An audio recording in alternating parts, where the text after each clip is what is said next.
In this video, I'm going to tell you why no one should buy an entry-level camera anymore. Instead, you should just upgrade your smartphone. Yeah! Greetings, fellow human. I hope you're having a fantastic-rifical day. My name is Barron. Let's talk about how smartphones are replacing entry-level cameras. So a couple of different things happened that made me want to talk to you about this today. The first thing was Canon released the new M200, their mirrorless entry-level camera, and then the iPhone 11 Pro also was announced. So because I am a photographer as well as a videographer, people constantly ask me what camera they should buy. And if they're new to cameras in general, back in the olden days, I would recommend an entry-level camera. You know, something that was just a kind of an all-purpose, get started, see if you like it, not too expensive kind of thing. The entire idea of what entry-level cameras were these kind of jack-of-all-trades cameras that weren't really good at anything, but kind of gave people an idea of what photography was all about, how to use a camera, what the settings would do, kind of get them started so that when they bought a better camera, they knew what they were buying it for, whether they were going to shoot portraits or sports or, you know, pictures of their cat, or if they don't need that kind of camera at all and they just want to point and shoot. That's how they find out. So again, if this were the olden days, the days of yore, then an announcement like Canon's mirrorless M200 would be like, oh, okay, here's something that I could recommend to people. However, I looked at this camera and I looked at the specifications and, you know, it's not a camera for me, so I'm going to be disappointed in the specifications because it's not made for me. But I saw them and I went, wait a second, my current phone is better than that. My smartphone does more than this entry-level camera. And then Apple goes, bam! Here's a new iPhone! Look at it! It's Pro! Now we can argue whether or not the iPhone 11 Pro is professional until the cows come home because, you know, they'll be back for dinner. They get hungry. We gotta feed them. But that's not what this video is all about. We're gonna talk about how the iPhone 11 Pro is the new standard for entry-level cameras. So what I'm gonna do in this video is compare what the new iPhone 11 Pro can do against the Canon M200. Both of them were just released recently, and both of them are going to be entry-level cameras. So which one is actually going to be good for the modern entry-level camera enthusiast person or cow or alien, whoever wants the camera. Now, if you are a camera enthusiast, a professional, a advanced amateur, whatever you want to call yourself, if you're one of those, then you might find this video interesting, but you will also find it helpful because it may help you to recommend cameras to other people when they ask you what camera they should buy. You know, so you're not like, I don't know, maybe you should get the new Nikon. You don't know. You might say, you might agree with me and say the iPhone. You might disagree with me and say, you should buy the Canon M200. We're gonna go over the stuff now, and you can be your own judge. But remember, we're gonna be comparing the iPhone 11 Pro to the Canon M200 through the lens of a beginner. Pun intended. Heck yeah, it was. So right off the bat, let's talk about lenses. So the Canon M200 has a 24-70 or 72 or anyway, it's a 24-70 equivalent approximately.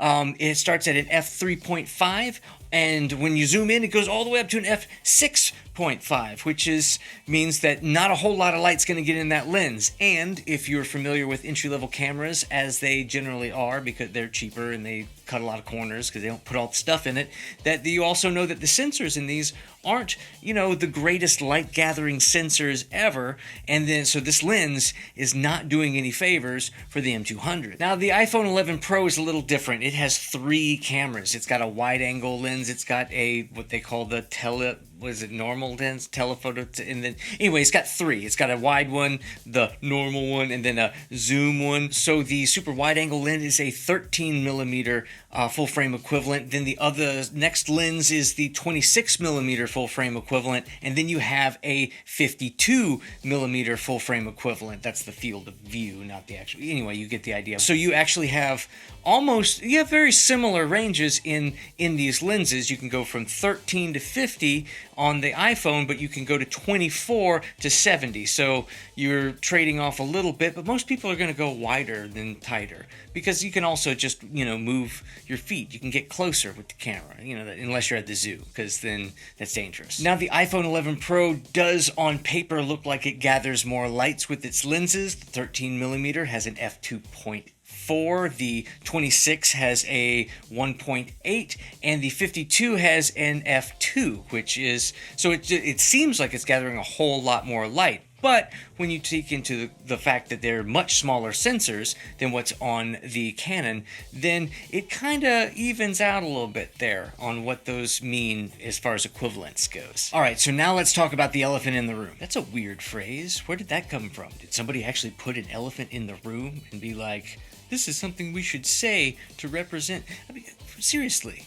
English is weird. So yeah, the elephant in the room is low light. How good a picture can you get with minimal light? Because typically speaking, most people aren't carrying around flash units with them or portable light sources, and they want to be able to take pictures in dimly lit rooms indoors and or, at night or something. People they exist in the evenings and in sometimes the late nights. So they want decent pictures. They want to be able to see the picture that they're taking. Now, as I mentioned before, the M200, although it does have a larger sensor, it has a, somewhat regrettable kit lens, so it's not letting in a whole lot of light. And I haven't actually tested this camera, so it might do okay in low light, but typically speaking, the entry-level cameras, regardless of the size of the sensor, they don't have the best performance at high ISOs. But with the iPhone, you have all these computational photography things that are happening, like the new night mode, where it takes like brackets. Basically it's bracketing. It takes a whole lot of different images, it squishes them together and says, hey, some of them are brighter, some of them are not as bright, and then they put them together and say, like, look, it's a night picture that you can see. And that's actually really amazing considering the size of the sensor on how clean an image that people are getting right now. It's really cool. It's cool. And like I said, most people aren't carrying around, a flash and like a softbox and stuff like that to take pictures, because they're beginners. They don't know that stuff, or sometimes it might be intimidating. But, a lot of entry-level cameras do have hot shoes that will allow them to use those. However, the Canon M200 doesn't. So you can't put a flash onto it. It does have a pop-up flash, and technically speaking, you can use that to trigger another flash, but that's kind of a complicated system. That's not for beginners. I wouldn't recommend that would be frustrating, and you don't want to put, that's not going to make them go, oh boy, I'm going to go learn how to do some strobist stuff. No, they're not going to do that. But M. Night Shyamalan must be, working in the camera industry, because here's the twist. Smartphones have external flashes now. You can buy flashes that you can trigger with your smartphone. Godox makes one. I think it's called the A1. Profoto just released one recently called the C1. Did anybody make a B1? And then I just recently saw a Kickstarter with one that looked kind of interesting. It's called the Lit Flash. And it's going to be, like the kids say, it's going to be lit. It was so bad. I'm sorry, that one was bad. And that's just when you're comparing the photo features. Well, some people might want to get an entry-level camera for video features, and there is no way that an entry-level camera from Canon or any other manufacturer is going to be able to compete with the video that you can get out of the newest generation smartphones, including the iPhone 11 Pro. Entry-level cameras can sometimes do 4K video. They might crop in on it, or it might do, some line skipping and stuff like that, but they never have microphone inputs. Oh, well, no, I think a Fuji did, but had bad preamp, so that might not count. It might count, I don't know. Whereas the new iPhone 11 Pro can do 4K 60, it has HDR video, you can switch between all three of the lenses seamlessly, it has some really good, it has frame rates like crazy, man. You can do 120 frames per second in 1080, you can do 240 frames per second. I mean, come on! I'm always surprised if an entry-level camera can do 120 frames per second. Most of the time it's like in 720 or something ridiculous. Nobody's gonna use, well, you might.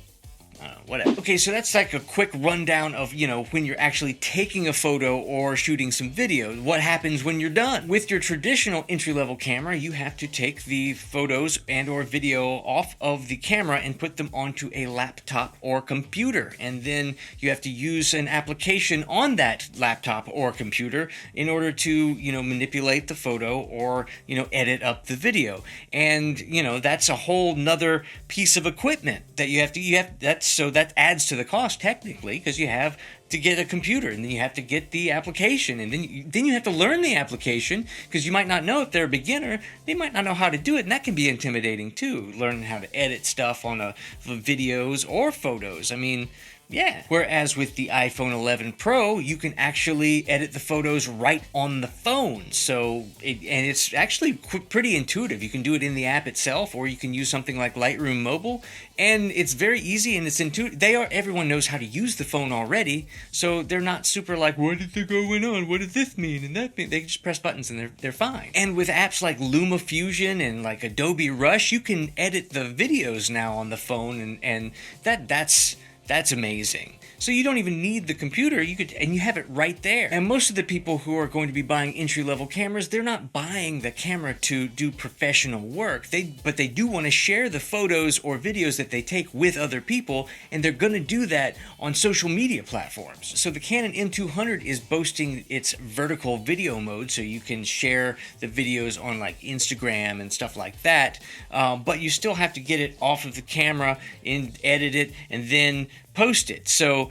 now they do have a thing where you can link all the camera to your phone and then transfer files. I don't know if it does video files though that way. It might. I don't know. You still have to turn on the Wi-Fi or Bluetooth thing on the phone. Then you have to link it to your phone, turn it on the thing, and it's never easy. And they always have you have to put in passwords that's 9 through X4 8753 seriously, they could make it way easier, but they don't, because Canon, I don't know. It's not just Canon either. Everybody does it.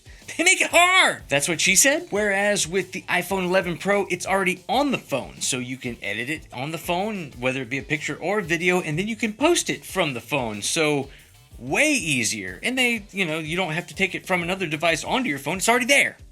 Simple. The people who would buy an entry-level camera, that's what would get them excited. The fact that they can do those things quickly and easily. But before you get all crazy and start saying what about the picture quality? Obviously a larger sensor is going to create, far better images and video. And I think in some circumstances that may still be true, and the M200 might do better than the 11 Pro in certain circumstances, but for the most part and for most people, with the new computational photography stuff like portrait mode and all of that junk, and the deep fusion pixel things where there's a lot of detail that they are packing into these iPhones. You can print them pretty large and you can't tell that it was not on a much larger sensor. It looks fantastic. So the gap is more or less gone, but there are circumstances, I'm sure, where the M200 would outperform the 11 Pro, but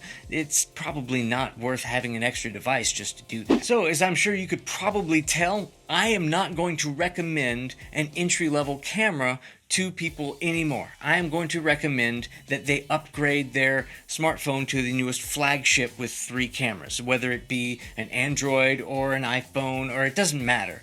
That's going to get them the results that they want. They want to be able to learn more about photography and do those kinds of things and figure out if in the future they want to get a big camera. They can now mess around on the apps and they can learn about f-stops. They can learn their composition. They can learn about how to adjust the light and the ISO and all that stuff. You get manual controls on the phone now. And I think that's the future right there. That is entry level. Now, will it replace, the higher end cameras in the future? Maybe, but that's down the road. Right now, there's no such thing as a point and shoot anymore. Use a smartphone. And now you don't need to get an entry level. Use your smartphone. Now, I know you might disagree with me, and if there's something that I didn't think of that might sway anyone in the direction of an entry level camera, please, let me know in the video pants and we can talk about it, but be nice. Don't do that. Don't be trolling. Nobody likes a troll, except maybe other trolls, because then they can get together and have troll babies with the hair. If you like this video, do the thing where the thumb goes up. If you did not like this video, do the thing where the thumb goes down, and then, you can just feel good in the fact that you're negative. Nobody likes a negative person. Why would you do that? Just stop watching. Thumbs down, weirdos. If you want to see any more videos like this one, tutorials, camera reviews, camera accessory reviews, just go ahead and hit the subscribe button and ring the bell. You gotta ring it. If you don't ring it, it won't get rung. If it ain't rung, then you don't know when the videos come out properly, because that's what that's for. And that's everything I got for you today, so go take your camera, whatever camera it may be, whether it's an iPhone or an entry-level camera or a professional camera. You just take that camera, you go out in the world and make something awesome. Yeah.